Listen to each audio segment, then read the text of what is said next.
Hello, class. My name is Phillip Hopkins, and welcome to my presentation on why I've chosen wildlife management as a course of study. I was born and raised deep in the Appalachian Mountains. For the first 18 years of my life, I called West Virginia home.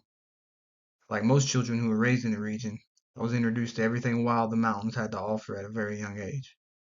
Whereas some people get their start studying wildlife through the pages of books or some documentary on National Geographic, my education started by accompanying my grandfather on his many adventures into the wilderness to harvest wild game and improve their habitat. Wildlife was a means by which my family survived, eating wild game year round and improving their habitat year round as well.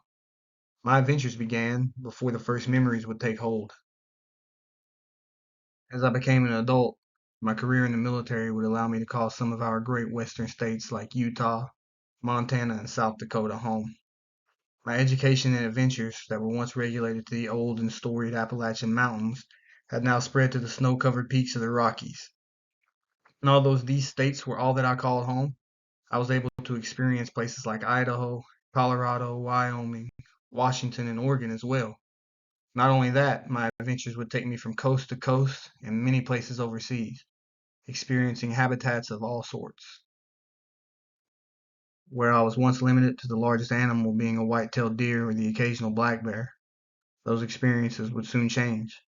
I came face to face with a large adult grizzly bear on a snow-covered trail on a mountain in Montana. I called in a rutting bull elk to 10 yards away on a prairie in eastern Wyoming.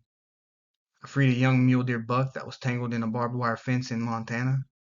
And I witnessed the true might of a moose as I watched one plow through chest feet of snow in the northern Idaho mountains. I also developed a passion for seeing these animals thrive in their natural environments. It was during this time that I sat on a ridge overlooking a valley in the Badlands National Park, and I watched a herd of bison grazing. There wasn't another human around for as far as the eye could see. It was simply the bison, in their home, truly free. But then I remembered the large high fence when I entered the park, and I realized they weren't free at all. They were trapped. Then it dawned on me that hundreds of years ago, bison stretched far beyond the borders of this park, and they had true freedom. So did the elk, deer, bear, and all other wildlife. We as humans took that from them. It was in that moment that I developed a passion for conservation and decided I would dedicate my life to giving wildlife back those freedoms in any way that I could. Regardless of how little of an impact I would actually make, I was determined to try. I have four children of my own, all sons. And much like Aldo Leopold spoke of the idea of harmony between humans and the environment, I was raised to respect and appreciate the wildlife and the habitat that they have. I was taught that the land was here first, and it will be here long after any of us. We are simply visiting for a short period of time. And just like any guest, we should try and be good ones and leave the place better than we found it. I hope to pass the same things along that I was taught to my children. And earning a formal education in environmental policy and management with a concentration in fish and wildlife management will not only help me better understand some of the science behind things, but it will show my children how important caring for the environment is.